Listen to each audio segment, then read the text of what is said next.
So you're earning good money, but you're not seeing that translate into the kind of financial security that you would like. Well, today we're going to break down the 5 habits that are bleeding your wealth dry. Now, most people assume they just need to make more money to build wealth. The reality is you're probably already making enough.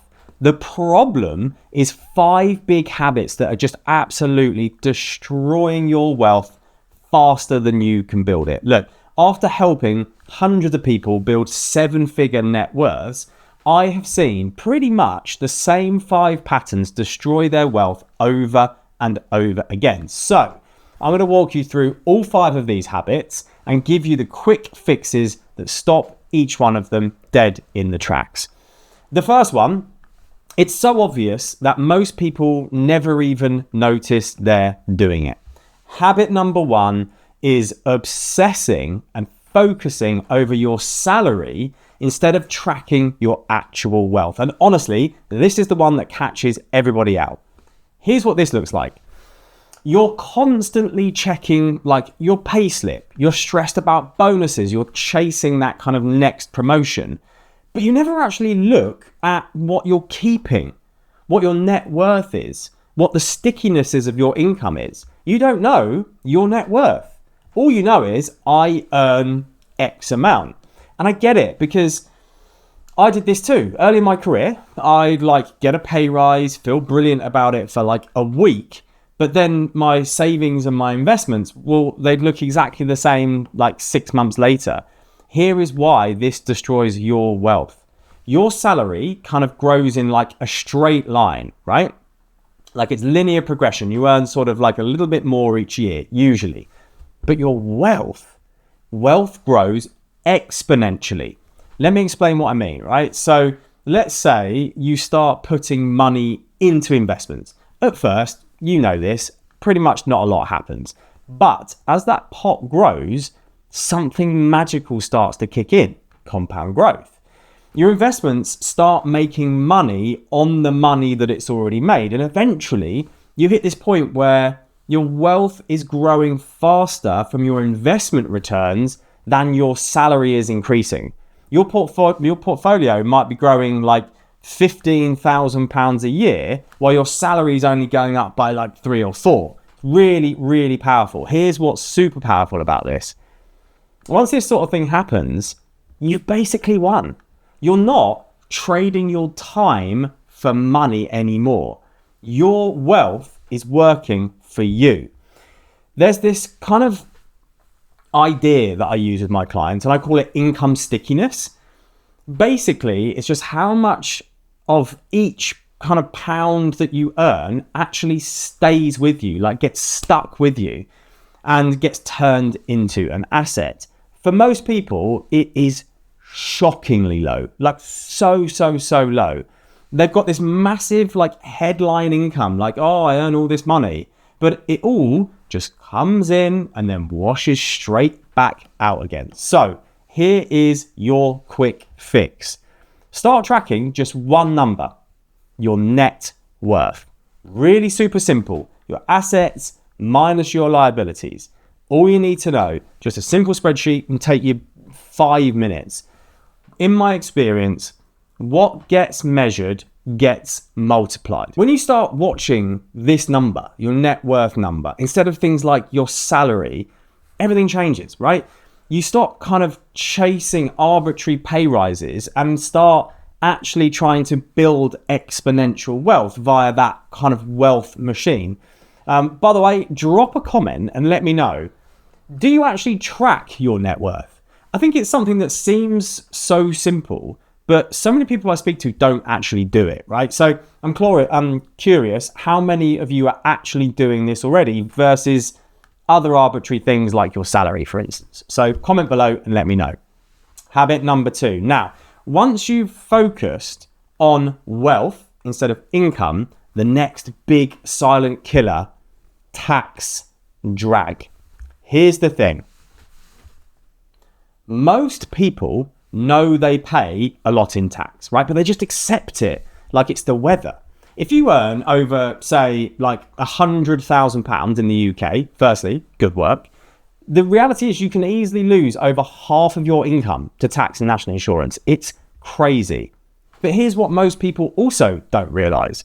There's a tax trap between £100,000 and £125,140 where you lose what's called your personal allowance. That's basically just the bit of your income that you pay 0% income tax on right at the start. So effectively, you're paying over 60% tax on that chunk of income between that 100,000 and 125,140. So because you're basically paying 20% tax on your personal allowance that's being stripped away, which is what happens over £100,000, and 40% higher income tax rate. You are working your arse off, and HMRC is just taking more than half of your money. I was working with this woman a few months ago, and she was earning £115,000. I remember it so vividly, right? Because she was so focused. I remember she kept saying it over and over again on hitting £120,000 a year, because that was some arbitrary kind of milestone that she had set for herself. She kept saying, I don't know why it's a thing, but I just want to get to that 120 grand mark. And when I showed her the numbers and I showed her what I'm talking about now, she literally nearly fell off her chair. That extra 5 odd grand going from 115 to 120 was costing her an extra £3,000 in tax. She was only keeping like 2 grand out of that. We sorted that the exact same day, right? We bumped up her pension contributions through salary sacrifice, which is where you basically just redirect money from your gross salary, so in her case, that like 120 or whatever it was, into your workplace pension, which drops her taxable income down under £100,000 because, of course, pension contributions, you put it into your workplace pension and you're not paying tax on it because it's going straight into your pension. Not only did she keep her personal allowance because she was earning under £100,000, but her pension grew by an exponential amount that same year. Same money, just repositioned, basically. So, what to actually do about this? Because knowing you're getting screwed doesn't help unless you've got a plan, right? So here's the quick fix. Like I said, use salary sacrifice. Put some of your money from your salary into your workplace pension. Every pound that you put into your workplace pension reduces your taxable income. It's literally a taxable income reducer. So if you're in, particularly if you're in that bracket of £100,000 to £125,000, you are getting massive gains and massive returns from just the tax relief alone. So if you're earning £105,000, you better make sure that you're putting that £5,000 into your workplace pension, which will reduce your taxable income to that 100 grand mark, saving you a massive 60% tax. Plus, also, of course, most employers will match your contributions up to a certain level as well. So they'll pay in when you pay in. It's not on the whole lot, but it's up to a certain limit. That is literally free money. Make sure you do it. Think about it this way, right? Every pound that you legally shelter from tax is a pound that can compound for you instead of HMRC. Over 20 years, that is a massive difference. It's the difference between a comfortable retirement and absolute financial freedom. Now, here's what trips people up. They get the tax stuff sorted, they've sheltered their money properly, and then they completely sabotage themselves with habit number 3. This is where even smart people who fix their tax situation still end up broke. See this all the time. Lifestyle inflation. Now, this is where every time you get a pay rise, you upgrade everything, right? Bigger house, nicer car, fancier holidays, all of that classic stuff. And look, I am not saying you shouldn't enjoy your money. Of course you should. But here's what happens. Your spending goes up just as fast as your income. So you feel extra busy, you feel extra stressed, and you feel successful, but your net worth, that stickiness, it actually doesn't even go up at all. So you're working harder for arguably less net worth improvement. I see this all the time. Someone will go from like 50,000 to 80,000, and within 6 months, they've got like a bigger mortgage, a car on finance, and they're taking loads of holidays a year. So that extra like £30,000, it's just gone. It's just gone. They don't see it. In fact, actually, it's worse than gone, because now they've kind of got themselves bigger fixed costs that they're absolutely locked into. So here's the powerful fix for this one. This is so simple. Try to use a percentage-based budget when it comes to how you use your money. Now, a lot of people will say, oh, it's really impossible to, keep it in line with these exact percentages. I'm not suggesting that you use these religiously. What I'm trying to say is, don't make it complicated, but try to keep within a rough percentage banding. Now, as I said, doesn't need to be rigid, but you could say, for instance, use something like 50% of your income goes on needs, so mortgage, bills, food, the stuff you actually need. 30% on wants. So again, you're still going to have your fun, your leisure, your luxuries, your dinners, all that sort of stuff. And then 20% to future you, investments, pensions, wealth buildings, all that sort of stuff. So in this case, let's say that you are earning, say, £60,000. That would be, I don't know, £1,000 to future you every month. And then you get promoted and earn £80,000. Now you're automatically investing, let me do the maths really quick, like 1,300-ish, because essentially it's moving up in lockstep, right? So if you use percentages, that's the best thing about it, is that everything goes up together. In this case, you go from earning 60 to 80 grand, yeah, your lifestyle is going to be improved as well. There's more money in that wants section as well, but your wealth building has scaled with it. Now, here's the magic. When you stick to these percentages, lifestyle inflation literally cannot destroy you. Your income goes up, brilliant, but because you're working on these percentages, everything scales together. Your needs budget grows a bit, your wants budget grows a bit, and crucially, like I've just said, your future budget grows too. The key here also, by the way, is automation. Absolutely try to get your head around this. Set up standing orders that move your money out of your current account on payday before you even have a second to see it, if possible. So that 20% future you, gone, invested, building wealth straight away. Because you know as well as I, if there's money sitting in your current account, you're going to spend it. You'll find a reason. But if it's already moved to your investment account or whatever it might be, it's building wealth while you sleep. So you've beaten lifestyle inflation. You've automated your savings. Money's leaving your current account before you can spend it. Perfect, right? Wrong. Because now you hit the mistake that even the most disciplined savers make, and it is costing them thousands. Here's the thing that shocks people when I tell them. Most people think they're being smart with money, but it's actually destroying wealth in slow motion. Let me explain what I mean. So, this is where I see loads of smart people make a really, really expensive error. They hold way too much in cash, way too much. Here's what this looks like, right? Big, comfortable bank balance, maybe 30,000, 50,000, sometimes more, just sitting there in cash. And they feel good about it because it feels safe, but they're terrified of investing. I'll do it later when I've got some more time to learn all about it.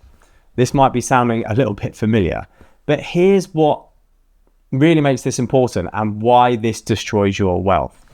Cash beyond your emergency fund and your short-term needs is being absolutely eaten alive by inflation. So let's say you have got £50,000 in your current account earning basically nothing, right? Just regular instant access current account.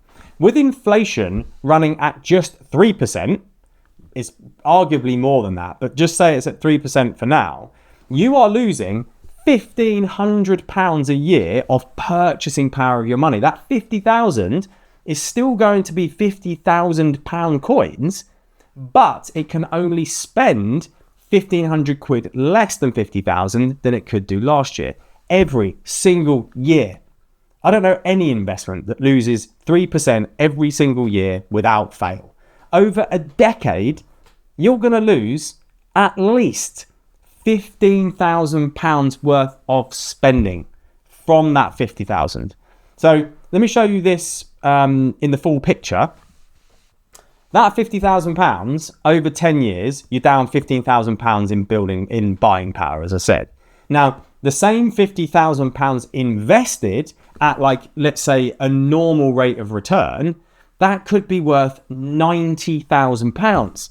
That's not unheard of to have that sort of gain at all. That is a 50-ish £5,000 difference from one decision. It's crazy, right? So here is the system. Step 1, define your emergency fund. Typically speaking, we want 3 to 6 months worth of essential spending, not your current lifestyle spending, essentials. So mortgage, bills, food, transport, just what you need to get by. Let's say in this case it's £15,000, right? That would live just in an instant access, easy access savings account. Don't worry about interest rate for that. It's not important.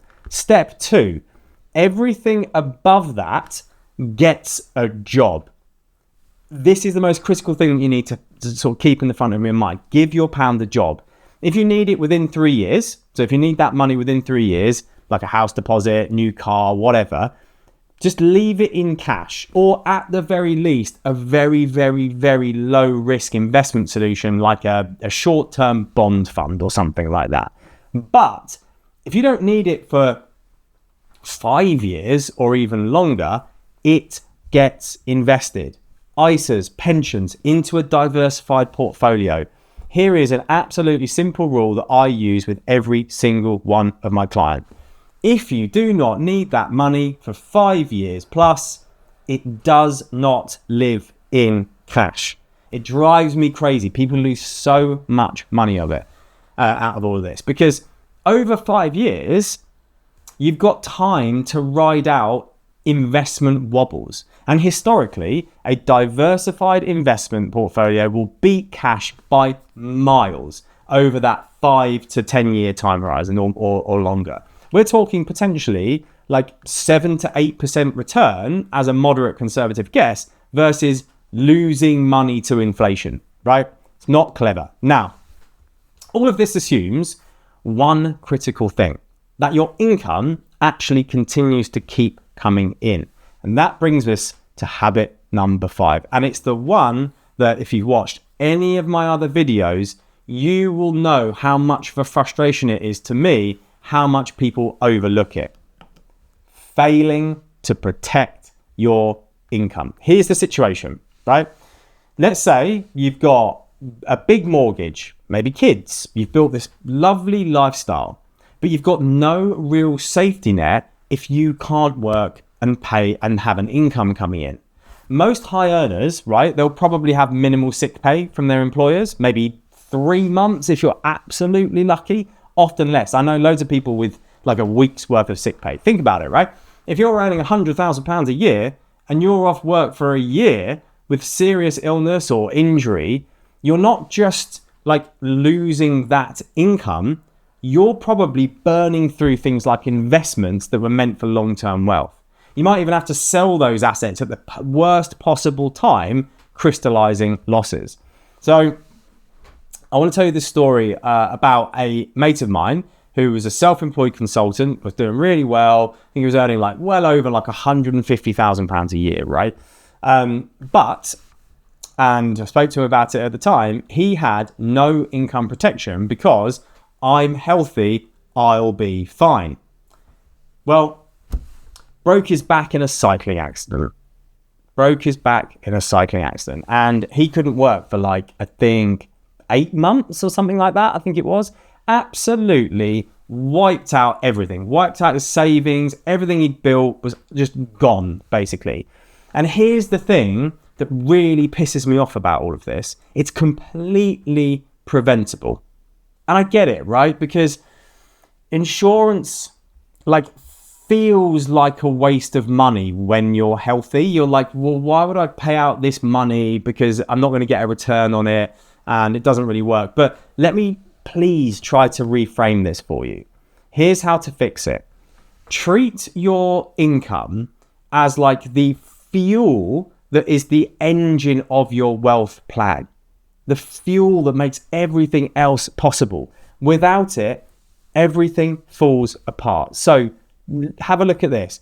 Put into place income protection insurance, okay?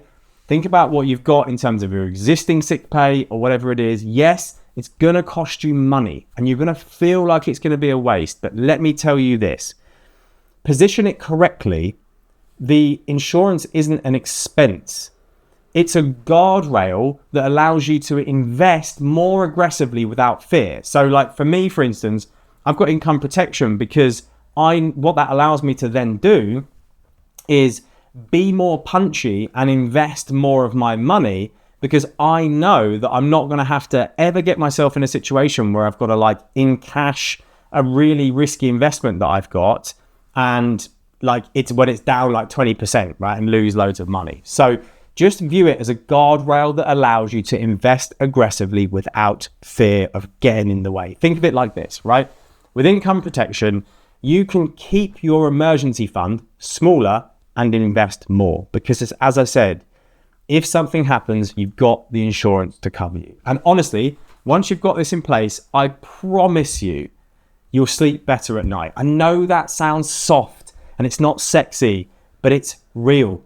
You can invest aggressively. You can take calculated risks because you know your family is protected when the worst happens. And once your income is protected, your wealth plan can actually compound without being one event away from total collapse. Now, fixing these habits, I would say, is actually the easy part. The hard part is staying consistent when markets drop, when progress feels low and nothing seems to be happening for you. That is where most people give up, and it's got nothing to do with their strategy. So I'm going to talk about this exact problem in my next video, which you can watch here. I'm going to give you 3 mantras that keep my clients on track through the brutal early stages. So click here now, because without this mindset piece, everything else falls apart. See you there.